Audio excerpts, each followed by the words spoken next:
Producer साहब, दो शब्द डेविन कॉनवे के लिए। जबरदस्त खिलाड़ी है भाई, जबर खिलाड़ी है, जबर है। जबर है। तो जी हम भी इसी बात से इत्तेफाक रखते हैं कि जो बंदा पहले ही मैच में लॉर्ड्स डेब्यू के ऊपर पहले तो शतक मारे, फिर दोहरा शतक मारे और फिर आउट नहीं रन आउट हुए। ओहो, विकेट दी नहीं, मतलब उन्होंने ले नहीं पाए इंग्लैंड वाले, बिल्कुल उनको देनी पड़ी। पहला ही खिलाड़ी होगा आज तक वर्ल्ड हिस्ट्री में जो कि अपने डेब्यू के ऊपर 200 रन बना करके रन आउट होकर के चला गया, वो भी लॉर्ड्स में, और वो भी 200 इवन रन्स, और वो भी एट लॉर्ड्स। और बालकनी में आपने देखा ही होगा जो केन विलियमसन खड़े थे, सभी जितने भी स्टाफ थे उन्होंने इतनी खुश होकर के आकर के कांग्रेचुलेट किया, तालियों की गड़गड़ाहट। बिल्कुल।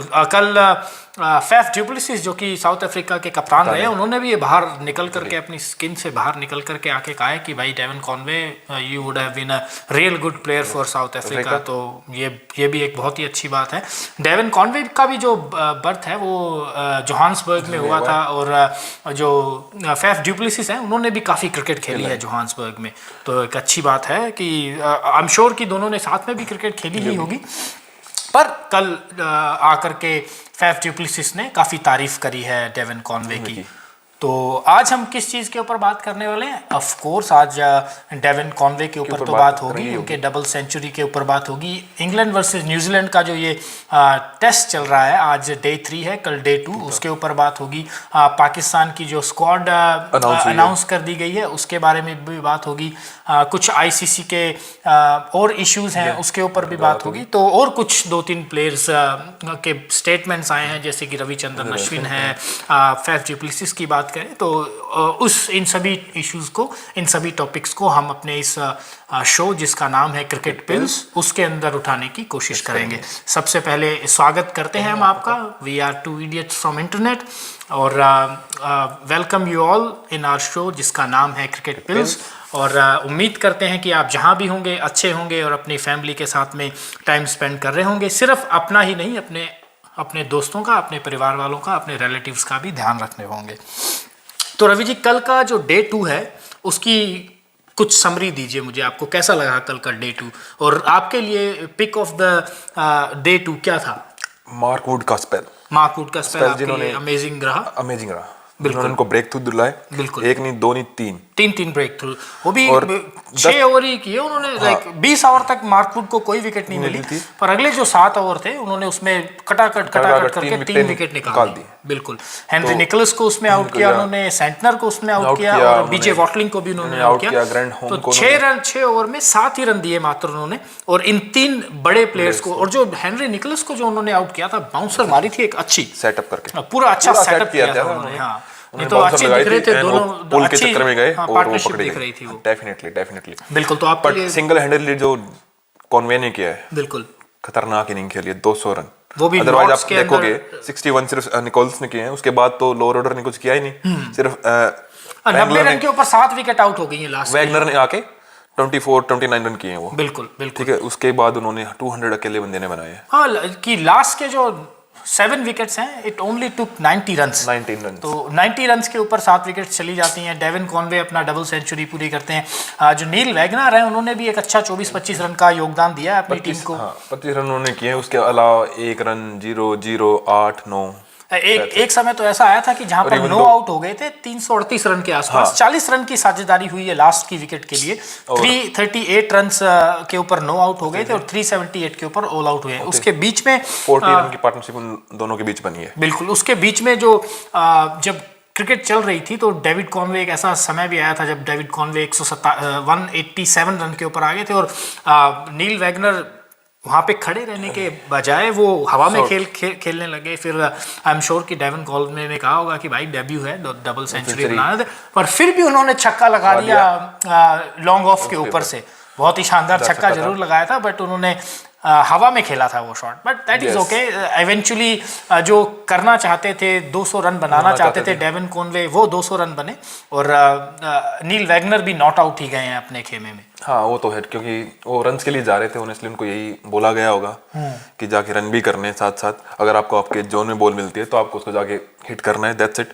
क्योंकि रन भी 370-80 हुए हैं, बिल्कुल, जिसे हम कल बात कर रहे थे कि 400 कि हम प्लस 400 प्लस की बात करें तो मुझे लगता है 50 रन कहीं ना कहीं कम है, लैग कर गए हैं वो। हाँ, 50 रन बिकॉज कहीं ऑफ ना द कहीं कोलैप्स जो हुआ, 4 विकेट का जो कोलैप्स हुआ है, जो उसकी वजह मार्कवुड से ने शानदार स्पेल डाला है, जिस चीज के लिए मार्कवुड को खिलाया जाता है, Even though मार्कवुड ओली- हमेशा वही काम करते हैं। ओली रॉबिन्सन ने भी अच्छा किया है कल, मतलब 1 विकेट और निकाली है, 5 होल हो जाते अगर वो स्टुअर्ट ब्रॉड उनका कैच नहीं छोड़ते, बहुत लॉन्ग इजी था ऑन के ऊपर वो एक इजी सा कैच था, 5 विकेट होल बनता था इस लड़के का, ये भी लॉर्ड्स के ऊपर डेब्यू करने वाले, यू नो, एक ऐसे गेंदबाज बन जाते, बिल्कुल, तो ऐसा हो सकता था। पर ऑली रॉबिन्सन के हवाले से कुछ और भी, वो अपनी अच्छी बॉलिंग को लेकर के कम थोड़ा सा सुर्खियों में है, बट वो जिस चीज़ के लिए सुर्खियों में है वो है उनका 8 साल की पहले किए हुए गए हुए जो ट्वीट्स हैं, उनकी वजह से वो ज़्यादा, आई थिंक 2013-14 में उन्होंने 2012-13 में उन्होंने वो ट्वीट किया था, बिकॉज ऑफ सेक्सुअल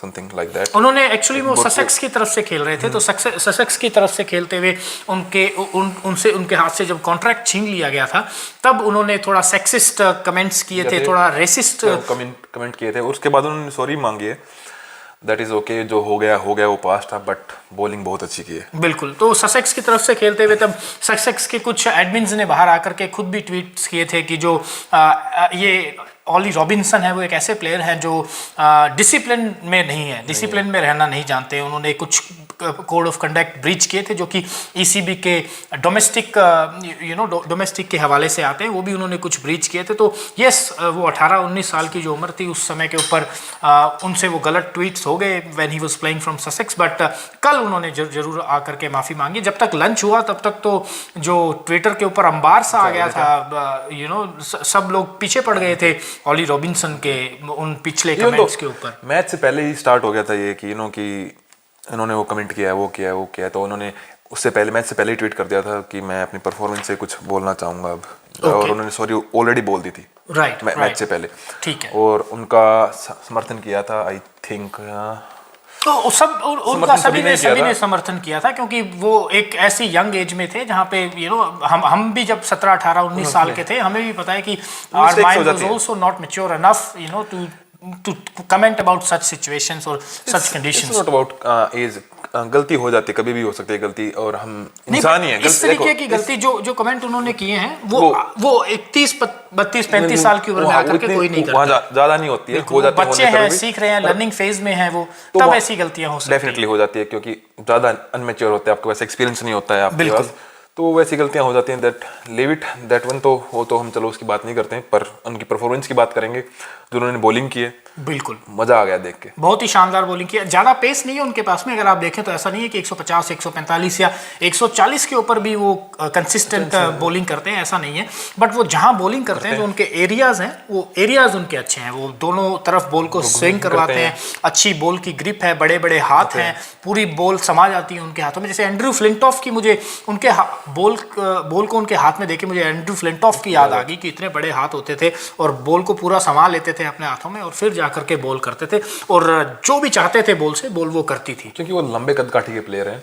इसलिए उनकी ग्रिप, और आप शायद आप मैच देख रहे हो तो आपको, आई डोंट नो मैच देख रहे हो या नहीं देख रहे हो, पर उनके एक्शन देखो कितना क्लीन है, नीट है।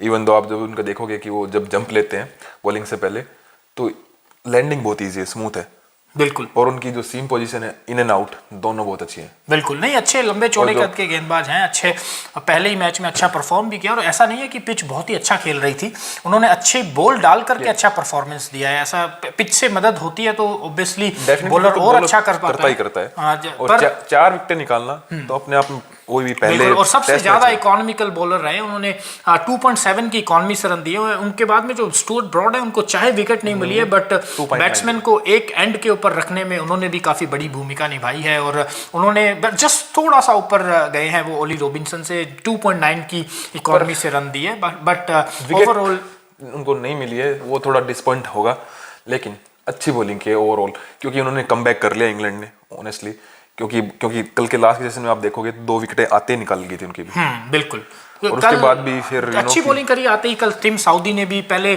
0 के ऊपर लिया उन्होंने रोरी बर्न्स को, फिर 2 रन के ऊपर लिया जैक क्रॉली को। जैक क्रॉली को अच्छी बॉल डाली थी जेमिसन ने, और एक तो जो जब जैक क्रॉली को अच्छी साउदी ने बॉल डाली थी, बाहर की तरफ निकल रही थी, हल्की सी स्टंप को लग रही थी, जस्ट इनफ की बेल छोड़ सके, हाँ, और वो एक बिग अंपायर कॉल थी। अगर वो डिसीजन नॉट आउट होता तो of course the call would have been not out, but Jamieson ने उसको जो बॉल डाली थी एलबीडब्ल्यू, जो बिल्कुल एलबीडब्ल्यू जो रॉरी बर्न्स को किया है वो भी बहुत शानदार एलबीडब्ल्यू लिया है उन्होंने। लाइक अच्छे लंबे कद के गेंदबाज है, पता नहीं चलने दिया कि बॉल करते रहे, पीछे पीछे पीछे बॉल करते रहे और एकदम से ऊपर बॉल करी और विकेट मिल गई उनको, अपने खाते में चली गई डोमिनिक सिबली को। बिल्कुल।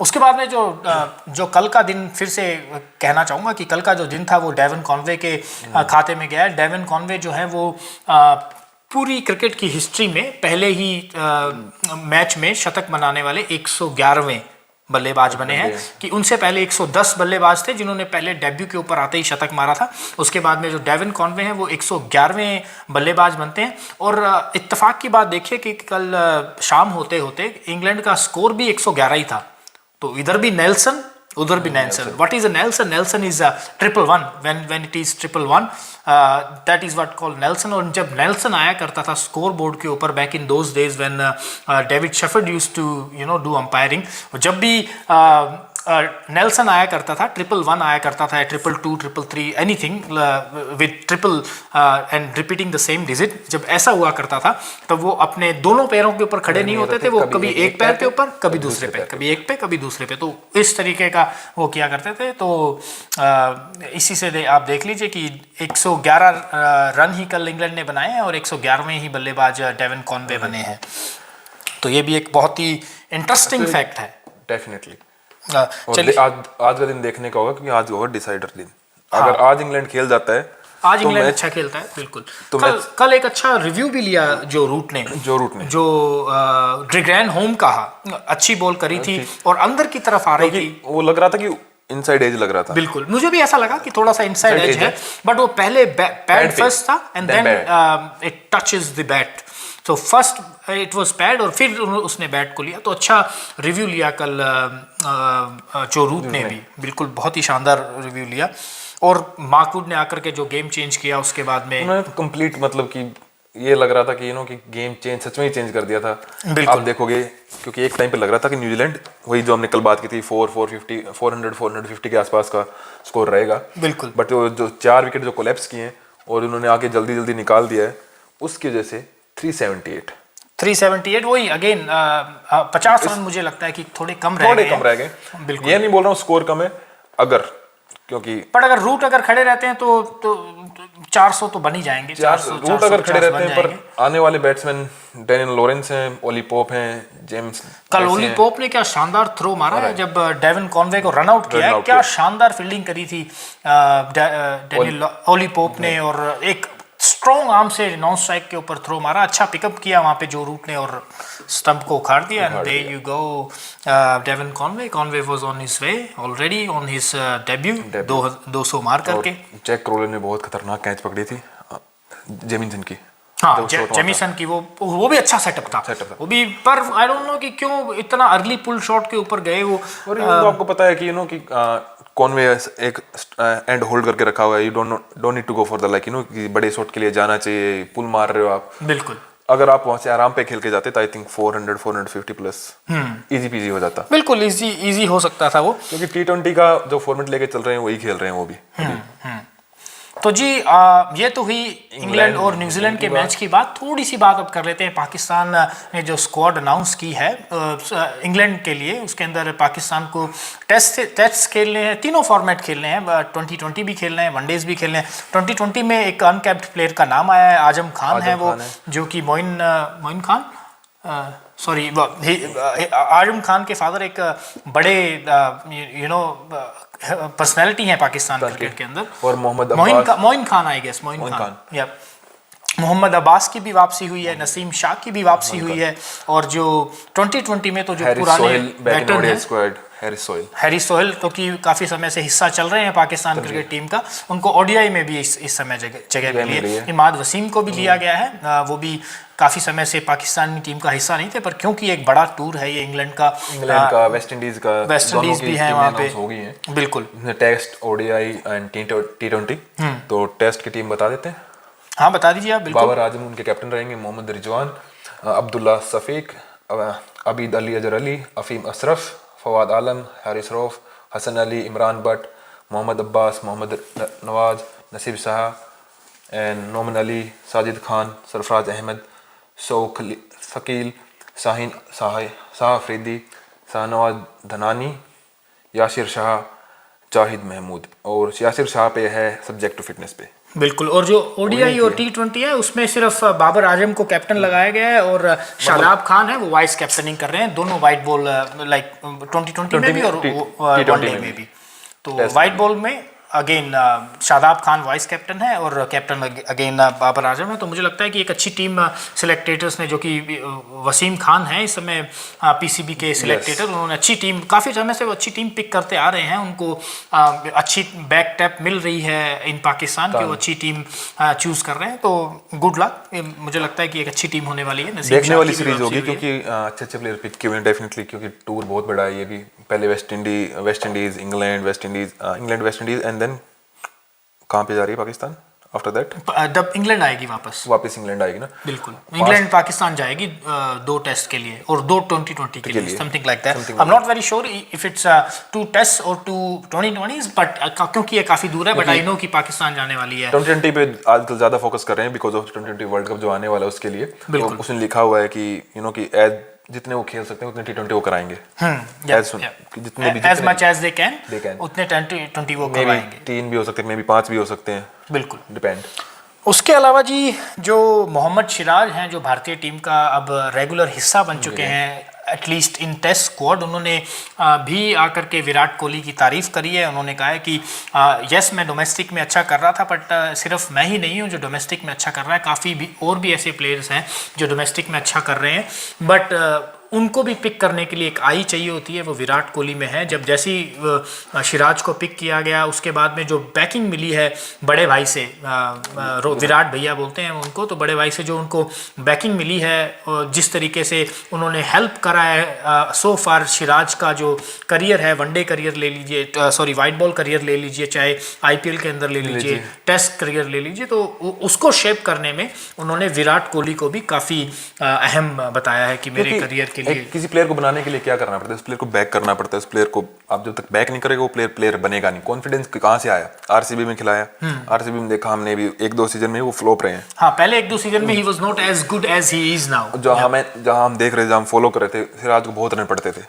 हम ये सोचते थे कि यार क्यों खिला रहे हो, लेकिन उनको खिलाया, उनको सिखाया, खिला के सिखाया, शोल्डर पे हाथ रखा कि मैं तेरे को लेके जाऊंगा और तेरे को कुछ ना कुछ बनाऊंगा और तुझे सीखना है, सीख।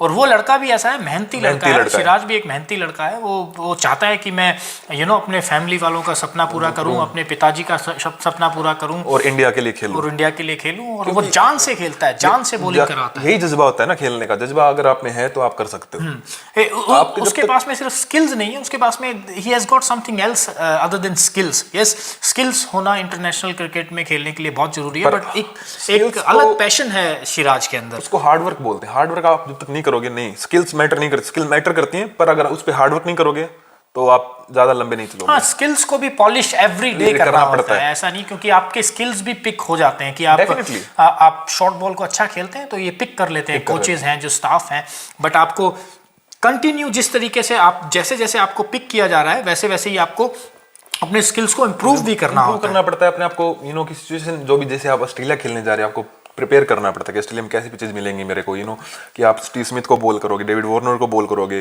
जब मिडल ऑर्डर में आकर किसको बॉल करोगे, लबू सिंह खेलेगा। अब जैसे ही इंग्लैंड में जा रहे हैं, अब इंग्लैंड की कंडीशन अलग है, ऑस्ट्रेलिया से थोड़ी अलग है, ठीक है, तो वहां पे उनको मेंटली प्रिपेयर करना पड़ेगा।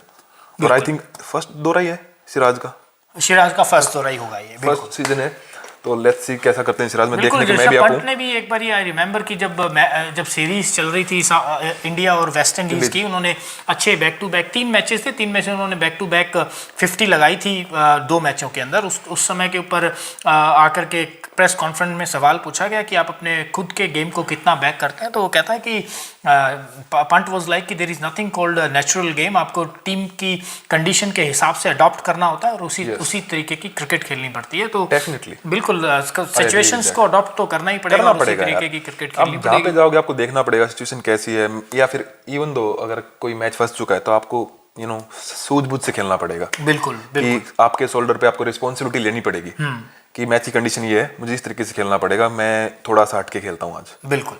तो वो है। तो उसी के बाद में जो ऋषभ पंत है, ऋषभ पंत के हवाले से रविचंद्रन अश्विन ने आकर के जरूर कहा है कि जो ऋषभ पंत है वो एक ज्वेल है, वो एक हीरा है इंडियन क्रिकेट टीम के लिए। वो एक इस तरीके के प्लेयर हैं जो कि एक्स फैक्टर लेकर के आता है टीम में। जब तक ऋषभ पंत खड़े हैं कोई भी स्कोर ऐसा नहीं है कि चेज नहीं कर पाएंगे, और वो उन्होंने दिखाया भी है। जब सिडनी के अंदर ऋषभ पंत खेल रहे थे 97 रन बना करके आउट हो गए थे। उसके बाद में पर्थ में तो उन्होंने मैच ही जिता दिया था, गाबा में तो उन्होंने मैच ही जिता दिया था। इंग्लैंड के खिलाफ उन्होंने 101 रन बना करके बहुत ही अच्छी सिचुएशन में भी इंडिया को ला दिया था। तो वो एक ऐसे प्लेयर हैं जो एक्स फैक्टर हैं। अगर आप ये बात थोड़ा पीछे 2-3 साल पहले कहते ऋषभ पंत के लिए तो शायद आप डाइजेस्ट नहीं कर पाते, बट आज जब उनके बैक के ऊपर इतने सारे रन्स हैं, कैचेस पकड़े हैं उन्होंने, इंप्रूव किया। वही हार्ड वर्क जो अभी हम बात कर रहे थे, ऋषभ पंत ने बहुत इंप्रूव किया है। बिल्कुल। क्योंकि हम भी क्रिटिसाइज करते थे एक टाइम पे, ऑनेस्टली बोल रहा हूँ मैं तो, क्योंकि हमें ये लगता था कि क्यों टाइम वेस्ट कर रहे हो। नहीं, हमें क्या सबको लगता था क्योंकि बैक टू बैक फेल हो रहे थे, वो रन्स नहीं आ रहे थे। तो रन आएंगे तो हम भी आकर के अपने कपड़ों से बाहर आके कहेंगे कि भाई ऋषभ पंत के रन आ रहे हैं, शिराज अच्छी बॉलिंग कर रहा है, बोल रहे हैं पंत पंत पंत। बिल्कुल, हम जडेजा को बैक करते हैं। तो जो भी है, अगर आप अच्छा करोगे तो सभी लोग आकर के आपको कहेंगे, अगर आप अच्छा नहीं करोगे तो आप कहीं गुम हो जाओगे। जिस तरीके से पंकज सिंह हो गए थे, जिस तरीके से सिद्धार्थ कोल हो गए थे, विजय शंकर हो गए, विजय शंकर थे, जो भी इतने सारे प्लेयर्स आए थे, गुम हो जाते हैं अगर मैच नहीं कर पाते इंटरनेशनल क्रिकेट के स्टैंडर्ड को। इसी पे पीटरसन ने बोला कि जडेजा बारे में आपने बात की कि अगर कोई यंग लड़का उसको किसी को बनना है, कोई लेफ्ट हैंडर है मतलब है, तो रविंद्र जडेजा को फॉलो करो। रोल्स रॉयस बनना पड़ेगा। मर्सिडीज से नहीं चलेगा। तो जी रोल्स रॉयस अगर आपको बनना है तो आपको जडेजा जितनी मेहनत करनी पड़ेगी, क्योंकि जो उनका कैलिबर है वो हमने सबने देखा है, पूरे वर्ल्ड ने देखा है उस बंदे ने जो किया है। बिल्कुल। पिछले 7-8 साल में अकेले बंदे ने सिंगल हैंडेडली 1-1.5 साल उनका वो रहा। 2017 के बाद में तो उन्होंने कहर ही भरपा दिया। 2017 उनको रोकना ही मुश्किल हो रखा है। तो उन्होंने वो 1-1.5 साल जो बाहर रहे थे ना, उन्होंने बोला था इवन की जब ऑस्ट्रेलिया की सीरीज देखें आप, जितने इंपॉर्टेंट विराट कोहली थे उतने ही इंपॉर्टेंट रविंद्र जडेजा भी थे, और उन्होंने करके भी दिखाया है। 3 विकेट्स भी उन्होंने लिए थे। जो मेलबर्न वाला मैच था 57 रन भी उन्होंने बनाए थे। तो this gentleman has actually champion. He's a champion. This Rolls Royce car, उसके पास में जो इंजन है वो कोई और ही इंजन है, वो हमें नहीं पता है। वो प्रो है, वो बंदा प्रो इंजन है। तीनों फॉर्मेट खेलता है, T20, टेस्ट, ODI। बिल्कुल, हाँ। He is the jack of the old trade. Yes, definitely. वो WWE का रॉक है। वो हॉलीवुड का ड्वेन जॉनसन है। खली नहीं है, नहीं तो खली के बारे में भी अभी सुनने को आ रहा है कि मैं तो कमेंट्स पढ़ रहा था, जो आप पढ़ सकते हैं जाके के ऊपर, आप भी पढ़ सकते हैं जाकर के। बड़े ही फनी कमेंट्स आ रहे हैं, तो आप लोगों को भी देखने चाहिए अगर आप भी अपनी जिंदगी में थोड़ी सी हंसी खुशी चाहते हैं। तो चलिए वापस क्रिकेट के ऊपर आते हैं। जो हमारा जॉनरा है, जो हमारा ट्रेडमार्क है, उसी के ऊपर आते हैं। CSK के जो ओपनर अपने ऋतुराज, जो यंग लड़के, उन्होंने बताया कि bond between Dhoni and Faf, कि एवरी मैच के बाद वो कम से कम 1 से 2 घंटे बाद बात करते हैं दोनों, कि क्या करना चाहिए नेक्स्ट मैच के लिए, क्यों करना चाहिए, कैसे करेंगे, कैसे हम इम्प्रूव करेंगे। जैसे हमने देखा फैफ ने 450 लगातार दिए, जिसमें 5 जीत मिली है। ट्रस्ट शो किया है भारतीय कप्तान ने, चेन्नई सुपर किंग्स के कप्तान ने। वो बताता है कि कि वो प्लानिंग करते हैं दोनों बैठ के आफ्टर मैच, कि नेक्स्ट मैच में क्या करेंगे। हम 2 मैच हारे थे, 7 मैच हुए थे, 5 वो जीते हैं, 2 वो हारे। बिल्कुल। तो बोला वो एवरी सिंगल मैच वो उसी प्लानिंग का, उसी एक्सपीरियंस का, उसी लंबी कन्वर्सेशंस का ही एक फल है, जो 7 में से 5 मैच जीत करके चेन्नई को अब इस IPL का बड़ा दावेदार माना जा रहा है। माना जा रहा है, क्योंकि इससे क्या होता है, ये लड़के भी सीखते हैं कि रिस्पेक्ट करना सीनियर प्लेयर को। क्योंकि वो बता रहे थे कि जब फैफ आता है धोनी के बाद, वो रिस्पेक्ट करते हैं, पूरे आराम से बैठते हैं 1 घंटा 2 घंटा। तो साउथ अफ्रीका के महेंद्र सिंह धोनी, फैफ कोई कम चीज थोड़ी है। फैफ भी बहुत बड़ी चीज है। इतना एक्सपीरियंस है फैफ को ना। बिल्कुल। उन जितना तो फिट कोई लगता ही नहीं उनकी उम्र में।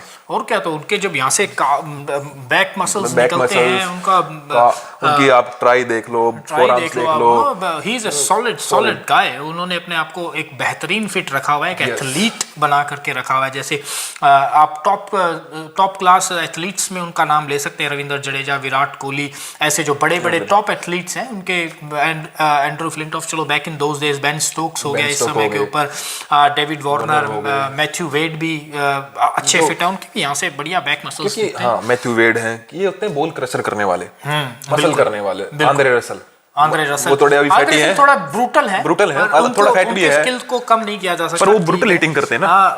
अगर आप क्रिकेट में परफॉर्म कर रहे हैं तो आपका 2-3 किलो वेट ज्यादा भी है, चल जाएगा। जैसे इमाम उल हक ने सारी जिंदगी रन्स ही किए हैं, ऑल्दो अपने फैट होने के कारण ही almost got run out, not almost, ही got run out like 37 times. Duck भी बहुत हुए रन आउट, हाँ बिल्कुल, डक्स भी उनके थे, बट अपने अनफिट होने के कारण 37 बार रिकॉर्ड है उनके नाम पे रन आउट होने का। तो चलो जब तक आप परफॉर्म कर रहे हो, आप ऐसे रन आउट भी होते हैं, आप स्कोर भी करते हैं, that is okay, that doesn't matter. जब तक आपका जो बैलेंस है वो बना रहेगा गुड्स एंड बैड्स का, तब तक आप टीम में रहेंगे और टीम के लिए कुछ ना कुछ करते रहेंगे। यस। और हनुमा विहारी ने बोला कि लास्ट टाइम जो वो 2018 में गए थे, हम लोग गए थे टूर करने, 4 एक सीरीज हुई थी, तो उन्होंने बोला कि अब की बार शॉर्ट सिलेक्शन हमें पिक करने पड़ेंगे, ऐसे नहीं कि गो एंड। यार पिछली बार भी हम लोग ऐसे ही हार गए, नहीं तो 2 मैच तो वहां पे भी मोस्टली जीते ऐसे ही हुए थे, जो हाथ में से एक सैम कैरन निकाल करके ले गए थे, एक आई डोंट नो उस समय के ऊपर प्लेयर थे, तो पता नहीं शॉर्ट जीत ले गए हमारे, क्योंकि जो हमसे आउट नहीं हो रहा था वो था लोअर ऑर्डर लास्ट टाइम। बिल्कुल, हमने तो ऊपर के तो लंका लगा दी थी ना, वो नंबर 6 7 8 9 आके ऊपर के तो उस समय उन्होंने 150 रोरी बर्न्स यही थे, और ये तब से ही चले आ रहे हैं, मीडियोकर प्लेयर हैं। हाँ, ऐसा नहीं है कि की तबाही मचाते हैं, खड़े रहेंगे, नहीं।